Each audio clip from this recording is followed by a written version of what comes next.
അപ്പം നമുക്ക് സുലേഖയുടെ ചോറ് കൊടുക്കാം.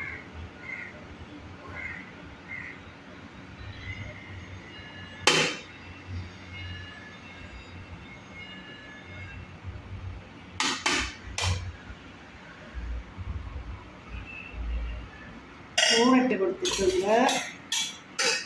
ഇനി നമുക്ക് ഒരു മെഴുക്കുവരട്ടി വെച്ച് കൊടുക്കാം.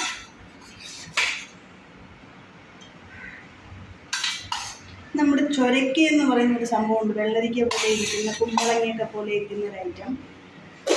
അതിൽ ഉണ്ടാക്കിയ ഒരു മെഴുക്കുവരട്ടിയാണ്. നമുക്ക് ചിക്കൻ്റെ ഫ്രൈ വെച്ച് കൊടുക്കാം.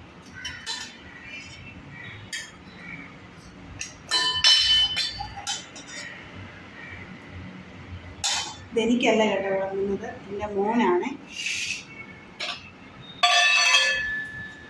പിന്നെ ചിക്കൻ ഫ്രൈ വരട്ടിയതാണ്, അത് നമുക്ക്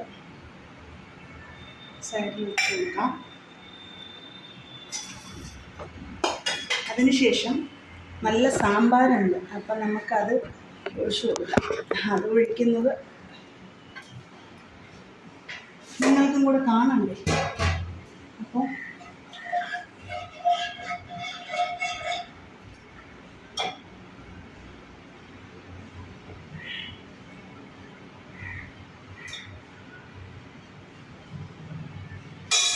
ഓക്കെ, അപ്പോൾ ഇത്രയൊക്കെയാണ് ഇന്നത്തെ ഫുഡ്. നിങ്ങൾ ഫുഡ് കഴിച്ചോ? എന്തൊക്കെയാണ് ഫുഡിന് കറി ഉണ്ടാക്കിയത് എന്നൊക്കെ പറയണം കേട്ടോ. അപ്പം ഞാനും മോനും കൂടിയിട്ട് കഴിച്ചിട്ട് വരാം. ഓക്കെ, അപ്പോൾ അടുത്തൊരു വീഡിയോയുമായിട്ട് വേഗം